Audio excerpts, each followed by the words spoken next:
దప్పిక కొనిన వారులారా, దాహం తీరని వారులారా, దారి తెన్నులు తెలియక ఎండమావులను చూచి పరుగులు తీసి అలసి సొలసి సొక్కిపోతున్న వారులారా, జీవజలము ఎందుకు రండి. ఈ లోకమిచ్చే ఈ నీళ్లు త్రాగువాడు మరలా మరలా మరలా తప్పికొంటాడు. ఈ లోకంలో ఉండే ఈ లోక సంబంధమైన ఈ భౌతిక సంబంధమైన ఈ నీటిని త్రాగువాడు మరలా తప్పికొంటాడు. వానికి శాశ్వతమైన తృప్తి కలగదు.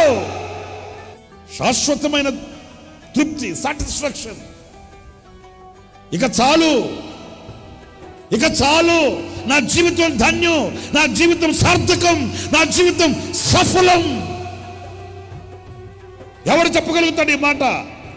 ఎవడైతే జీవజలములను త్రాగుతాడో, ఎవడైతే జీవజలముల యొద్దకు వస్తాడో, ఎవడు జీవజలమైన యేసయ్యను అంగీకరిస్తాడో.